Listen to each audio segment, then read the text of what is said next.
29 April 2025 ভোররাত 4:25:50 CCTV ফুটেজে দেখা যায় চট্টগ্রামের পতেঙ্গা মডেল থানার কিলো 53 নামের নৈশ টহল গাড়িটি দাঁড়িয়ে আছে ওয়াটার বাস টার্মিনালের গেটের পাশে।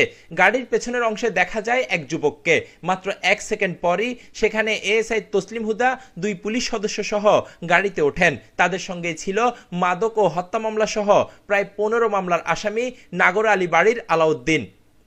এর ঠিক 20 সেকেন্ড পর সেখানে মোটরসাইকেলে করে হাজির হয় একই বাড়ির সিফাত ও তহিদুল ইসলাম টিশান। তাদের দেখেই পুলিশের গাড়ির কাছে এগিয়ে যায় আলাউদ্দিন।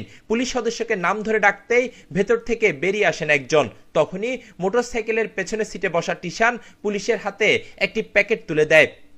পুলিশ সদস্য সেটি নিয়েই দ্রুত গাড়ির ভেতরে চলে যান, আর মোটরসাইকেলে থাকা যুবকরাও সঙ্গে সঙ্গেই ঘটনাস্থল ত্যাগ করেন। পুরো ঘটনাটি ঘটে মাত্র 5 সেকেন্ডে। তবে চিহ্নিত মাদক ব্যবসায়ী আলাউদ্দিন তখনও গাড়ির পাশে দাঁড়িয়েছিল। এ সময় তার সহযোগী নুরুল হুদা, মিজান, আরিফ ও দেলোয়ারকে আশেপাশে ঘোরাফেরা করতে দেখা যায়। স্থানীয় সূত্র বলছে, নেভালের এই পথ ধরেই রাতের আধারে ইয়াবা ও মদের বড় চালান আসে। সিসিটিভি ফুটেজে দেখা যাওয়া ওই প্যাকেটটিও মাদকেরই একটি চালান বলে দাবি করা হচ্ছে। অভিযোগ উঠেছে, টহল গাড়ির সহযোগিতায় মাদকের চালানটি নিরাপদ স্থানে সরিয়ে নেওয়া হয়। ঘটনার দিন দায়িত্বে থাকা এএসআই তসলিম হুদার সঙ্গে যোগাযোগ করা হলে তার বক্তব্যে চরম অসঙ্গতি মেলে। প্রথমে তিনি দাবি করেন ওই দিন তার ডিউটি ছিল না। থানার বাইরে এসে এই পুলিশ কর্মকর্তাই আবার দাবি করেন সিসিটিভি ফুটেজের সময় ঠিক থাকে না, আর গাড়ির পেছনে কি দেওয়া হয়েছিল তা তিনি জানেন না।